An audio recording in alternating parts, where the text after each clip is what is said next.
And all new Castle is on Monday at 10 Eastern after a new Dancing with the Stars on ABC. ABC's Castle rewriting the book on solving crime. Crime author Nick Castle and Detective Kate Beckett take a novel approach at solving a prep school murder caught on tape. Castle Monday, 10 Eastern, 9 Central on ABC.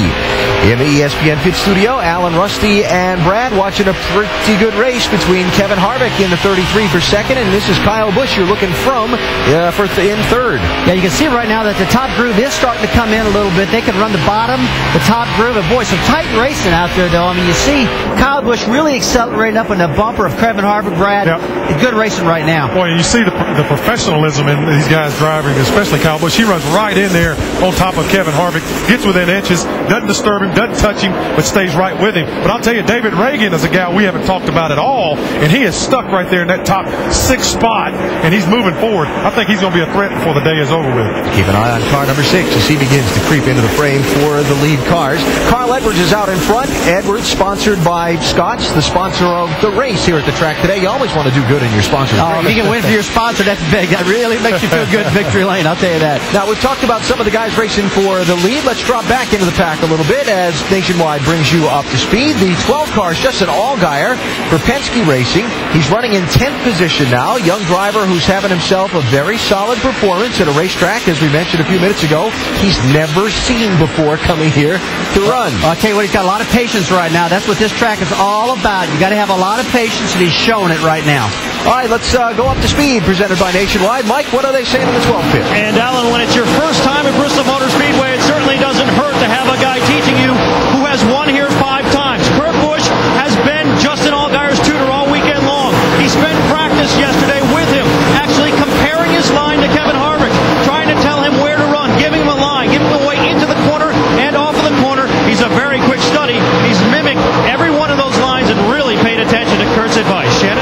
Well, to learn this track, Joey Logano and the 20 team, they've used a program that superimposes Joey's number 20 car over the car of one of the other veterans on the racetrack, so Joey can see where his line is in comparison to some of the other guys. Right now, Logano is struggling with a very tight race car. They took a big whack at it on the last pit stop, took a spring rubber out, but it's still tight for Joey.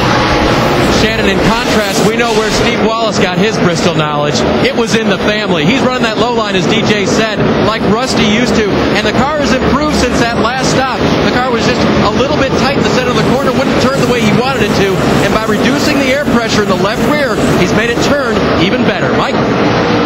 Talking with Scott Speed's crew chief, Jerry Baxter, before the race, he told me they really struggled during practice yesterday, especially with the handling through the middle of the corner. It hasn't really improved all that much this afternoon.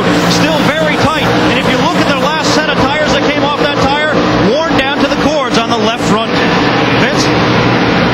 Well, Scott Lagasse's having a pretty good run today. This is his first Nationwide race ever at Bristol. He spent some time chatting with our man Rusty Wallace, trying to glean some knowledge about how to best get around this place. Looks like it's paying off a bit. He says the nose is sliding somewhat, but otherwise he's pretty happy with the race car. The 15 car, Michael Annette, also his first time here. We've got a caution. We'll come back. Caution on the racetrack here, 5th time today. Looks like Kenny Hendrick's been in the wall, dragging some parts on the backside. That's the 42 car. And after his best qualifying run of his career, starting in the top 10, you see the damage. Doesn't take much just to peel away the side of the car and part of the back. Well, you can't hardly hit soft at Bristol anyway. It doesn't matter where you make contact. Usually pretty hard. Got to get that cleaned up.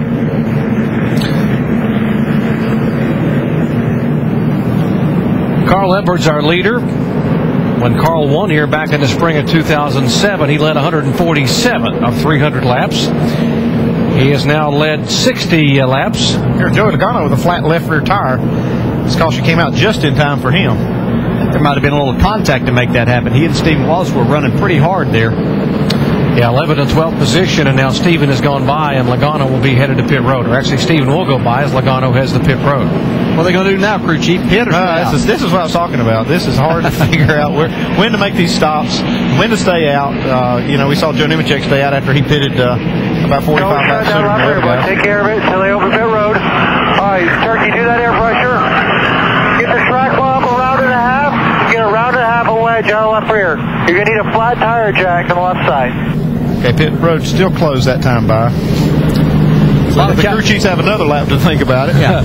They were calculating yesterday. In fact, some of the Roush guys were actually walking the racetrack, 2 engineers measuring the bottom and the top to see if you ran on a certain part of this racetrack, you could get a little better fuel mileage by having a shorter distance.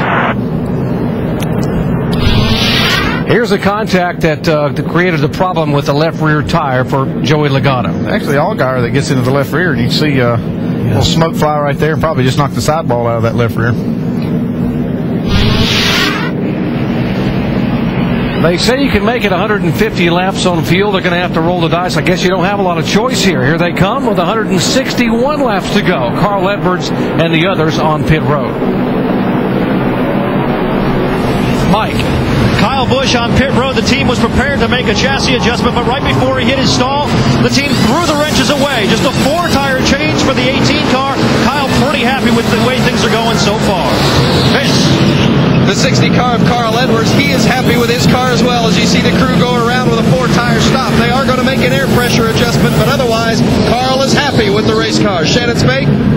Vince, Matt Kenseth in that 16 car has been struggling with the loose condition all day long. They're going to make a track bar adjustment on this pit stop, 4 tires for that 16 car. Dave. Shannon, in so many words, 4th place Clint Boyer said, I like what you did, give me more. That means another wedge adjustment in that car, another air pressure adjustment as well. Still a little bit tied off, and as they finish filling it with Sunoco fuel, they'll try to pick up positions this time with that 4-tire change. First, second, third go by. He's going to lose 2 more positions. Wow, Clint Boyer lost 2 spots on that first exchange on pit road, and now Clint Boyer will lose 2 more, coming in 4th and going out 6th under this yellow flag. Kyle Busch gaining a spot, as did Keselowski and David Reagan. You see, pit stops are very important here.